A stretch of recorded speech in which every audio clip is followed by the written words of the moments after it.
5 morts i 4.237 denúncies registrades. Aquestes són les impactants xifres que ha deixat la violència masclista a Catalunya en el darrer any.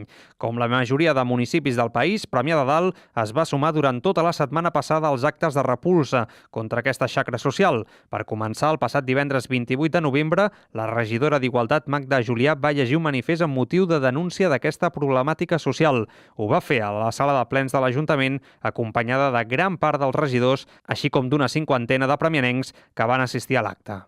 Doncs bé, intentem preparar certs actes que puguin realment arribar a la ciutadania de Premià per sensibilitzar, no? I perquè la gent vagi prenent consciència una miqueta de quan s'arriba ja a l'acte agressiu i així, és que tot prové de petits actes que abans s'han anat realitzant, no? I que els hem d'intentar detectar.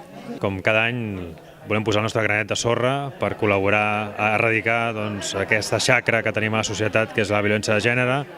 Com ha dit la regidora, 95 dones han perdut la vida aquest any per aquest fet a tot l'estat espanyol. Doncs bé, aquesta és la nostra contribució que volem fer tant l'Ajuntament com les entitats del poble per ajudar que aquesta xacra s'elimini d'una vegada. La mostra de repulsa de Premià a la violència de gènere, però, no va acabar aquí. De fet, el mateix divendres 25, les associacions Dones de Dalt i Vocalia de Dones del barri van llegir també un manifest. En aquest cas, acompanyat d'una encesa d'espelmes en record de les víctimes per violència de gènere que hi ha hagut aquest darrer any a Espanya. Posteriorment, es van cantar una sèrie de cançons a la sala de plens, que estava plena de gom a gom. A partir d'aquí, durant la setmana es van anar fent diferents activitats per fer pedagogia i conscienciar a la població. El diumenge 27 de novembre, Premià va acollir una caminada popular que va sortir de la plaça del Mil·lenari i va acabar davant del pis de la dona assassinada a Premià de Mar per violència masclista. Allà es va fer un minut de silenci que va colpir a tots els assistents.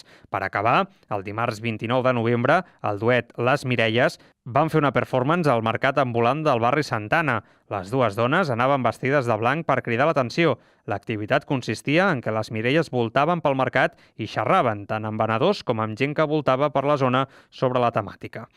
Interaccionem a vegades amb preguntes simplement amb l'escolta, perquè crees un espai. Avui dia anem tan nerviosos i tan ràpids que moltes vegades no hi ha aquest espai. I nosaltres entrem des d'una creació artística, perquè és una performance en la que intervenen elements visuals, per generar aquest espai.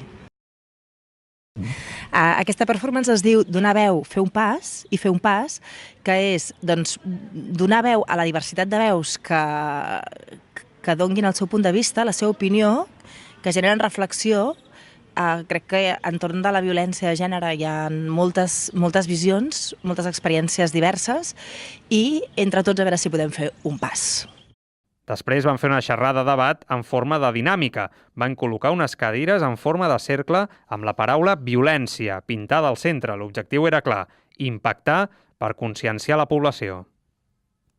En definitiva, una setmana carregada d'emotivitat i impactes per tal de lluitar contra aquesta xacra social que s'ha d'eliminar d'arrel. No dudaría volver a reír si pudiera explicar las vidas que